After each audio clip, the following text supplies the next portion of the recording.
નમસ્કાર રામ રામ મિત્રો, આજે આપણે વાતચીત કરવાના છીએ કે ભારત પાકિસ્તાનનું યુદ્ધ થવાના એધાણ એ હવે આવી ચૂક્યા છે.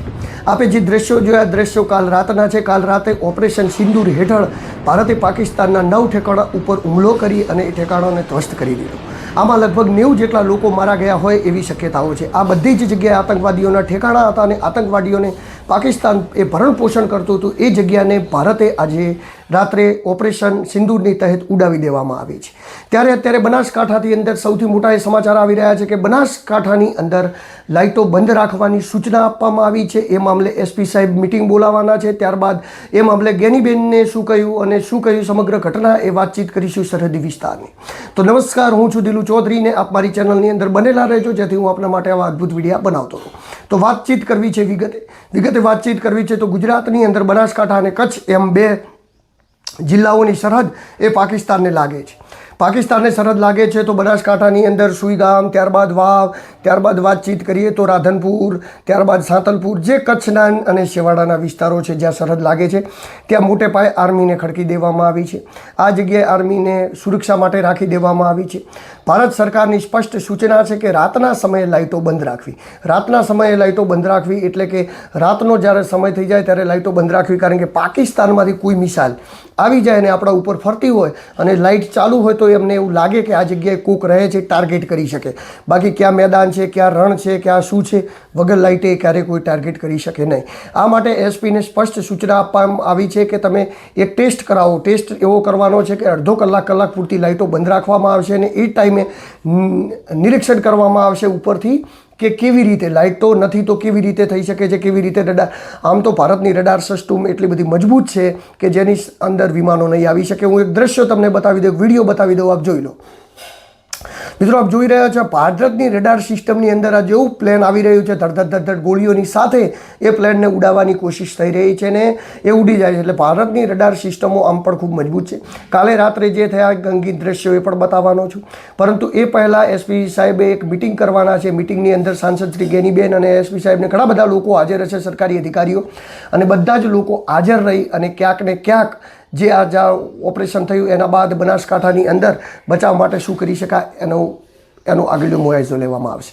બનાસકાંઠા એટલા માટે કે બનાસકાંઠા એ સરહદી વિસ્તાર એટલે પાકિસ્તાનના વિસ્તારને ટચ થાય છે. ત્યાં મોટે પાયે આર્મીનો બંદોબસ્ત ખડકી દેવામાં આવ્યો છે અને જે સરહદીના ગામો છે એ જગ્યાએ સૂચના આપી દેવામાં આવી છે કે ત્યાં લાઇટો સતત બંધ રાખવામાં આવશે રાત દરમિયાન.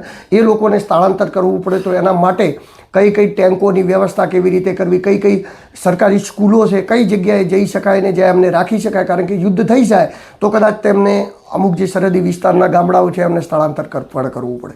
અને જો સ્થળાંતર કરવું પડે તો કઈ જગ્યાએ એમને રાખવાની વ્યવસ્થા કરવી, શું વ્યવસ્થા કરવી, એના પુખ્તા તૈયારીઓ થઈ રહી છે. પુખ્તા તૈયારીઓ એ થઈ રહી છે કે જો કદાચ યુદ્ધ થશે અને સરહદી વિસ્તારના ગામો ખાલી કરવા પડશે તો લોકો માટે સરકારી સ્કૂલો હોય, સરકારી બીજી બધી જગ્યાઓ હોય, જગ્યાએ રાખવા, ખાવા પીવા અને તમામ વ્યવસ્થા ત્યાં સુધી કરવામાં આવશે જ્યાં સુધી આ યુદ્ધ ચાલશે. યુદ્ધના એધાણ વાગી ચૂક્યા છે. 9 સ્થળો તોડ્યા બાદ પાકિસ્તાન ગવર્મેન્ટ એવું કહી રહી છે કે અમારા જે સ્થળો તોડાઈ માર્યા એ અમારે આમ પબ્લિકને નુકસાન કરવામાં આવ્યું છે, અમારા આમ લોકોને નુકસાન કરવામાં આવ્યું છે. એમાં કોઈ આતંકવાદી કે સેનાનો વ્યક્તિ નથી મર્યો. પરંતુ ભારતનું સ્પષ્ટ કહેવું છે કે અમે જે ટાર્ગેટ કર્યા 9 ઠેકાણા આતંકવાદીઓના ભરણ પોષણ ત્યાં ચાલતું હતું અને બીજે જેને ટાર્ગેટ કરી એ સેનાને કરીશ. સેના અને આતંકવાદીઓ સિવાય અમે સિવિલિયન્સ કોઈ પણ આમ આદમીને ટાર્ગેટ કર્યો નથી. આ બાબલે ઉગ્ર બહેસ થઈ રહી છે, પણ તૈયારીઓ જોરમાં ચાલી રહી છે. જે આર્મી હતી, રાજસ્થાન બોર્ડર હોય, ત્યારબાદ સુઈગામની બોર્ડર હોય, ત્યારબાદ કચ્છની બોર્ડર હોય, બોર્ડરો ઉપર આર્મી ખડકાઈ રહી છે. આર્મીનો વધતો વ્યાપ વધી રહ્યો છે. ત્યાંથી જે મશીનરી દિલ્હી હતી એ મશીનરીઓ હવે લાવવામાં આવી રહી છે સરહદ ઉપર. એ મશીનરીઓ સરહદ ઉપર લાવીને ત્યાંથી સરહદ તરફથી યુદ્ધ જમીન ઉપર થાય તો જમીન ઉપરના યુદ્ધ માટેના જે જરૂરી સાધનો હતા જે દિલ્હીની અંદર એ બધા લાવવામાં આવી રહ્યા છે. અને આ મામલે સર્વ લોકોએ સપોર્ટ કર્યો છે. રાહુલ ગાંધીએ પણ ટ્વીટ કરીને કહ્યું, કોંગ્રેસના ગેનીબેનના નેતાએ પણ કહ્યું, ઘણા બધા કોંગ્રેસના જે પણ નેતાઓ હતા બધા જ લોકોએ ઓપરેશન સિંદૂરને વખાણ્યું છે. જે આ કામકાજ કર્યું છે સેનાનું, જે કામકાજ કર્યું છે સરકારે, જે કામકાજ કર્યું છે નરેન્દ્ર મોદીએ, અને બધા જ લોકો દેશના તમામ પક્ષના હોય, વિપક્ષના હોય, બધા જ લોકો દિલથી વધાવી રહ્યા છે અને કહી રહ્યા છે કે આ વખતે પાકિસ્તાનને એક એવો સબક શીખવાડવો છે કે જિંદગીમાં એમને આતંકવાદને ભરણ પોષણ કરવું, આતંકવાદને પાલવો અને આતંકવાદનો હુમલો કરાવવાનો એમને જોઈએ નહીં. એમના ઘરે તો ખાવાના ઠેકાણા નથી.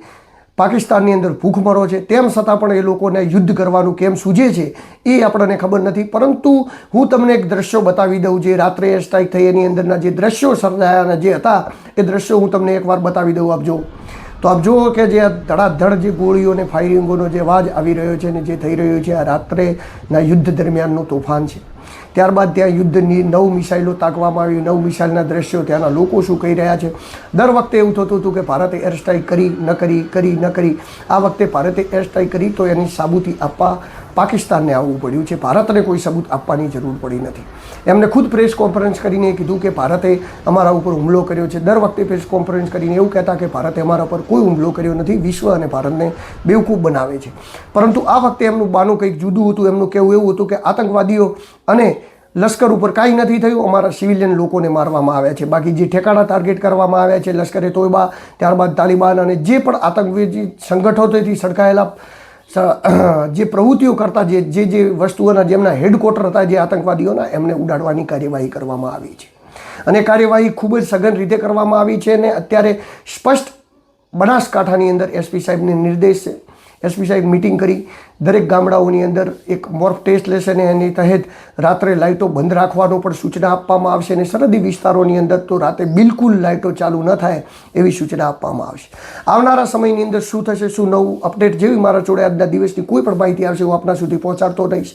નમસ્કાર, રામ રામ. હું છું દિલુ ચૌધરીને અત્યારે સુધી આ જે માહિતી મને મળી હતી એ બધી જ માહિતીઓ અને બીજી તમને થોડી માહિતી વધારે કહી દઉં તો એવું કે જો બધા જ ઉત્તર દક્ષિણ એરપોર્ટો બધા બંધ કરી દેવામાં આવ્યા છે. કોઈ પણ એરપોર્ટ ઉપર કોઈ પણ હલનચલન અત્યારે બિલકુલ ભારતની અંદર આવવાનું જવાનું બિલકુલ બંધ કરી દેવામાં આવ્યું છે. ત્યારબાદ ભારતની મદદે કોડ આવશે, શું આવશે અને જેવી વિગતે વાતચીત થશે એવી હું આપણા સુધી પહોંચાડતો રહીશ. પરંતુ અત્યારે તો 3 વાયુસેના, જળસેના અને ત્યારબાદ વાતચીત કરીએ તો આપણી ભૂમિસેના, ભૂમિદળ 3ને બધાને છૂટી દોર આપી દેવામાં આવ્યો છે કે આપ ખુલ્લેઆમ જમીનથી, વાયુમાર્ગથી અને જળથી પણ યુદ્ધ થાય તો યુદ્ધની તૈયારીમાં અત્યારે ભારત લાગી રહ્યું છે. કારણ કે એકવાર એર સ્ટ્રાઇક તો કરી નાખી છે, એર સ્ટ્રાઇક કરી છે એટલે પાકિસ્તાન પણ હવે ચૂપ બેસશે નહીં ને ચૂપ નહીં બેસે તો યુદ્ધ 100% થવાનું છે, એમાં કોઈ મિનમેઘ નથી. તો અત્યારે પૂરતું બસ આટલું જ. નમસ્કાર, રામ રામ. હું છું દિલુ ચૌધરી અને મારા આવનારા વિડીયો જોવા માટે મારી ચેનલ લાઇક, સબસ્ક્રાઈબ અને ફોલો કરી દો.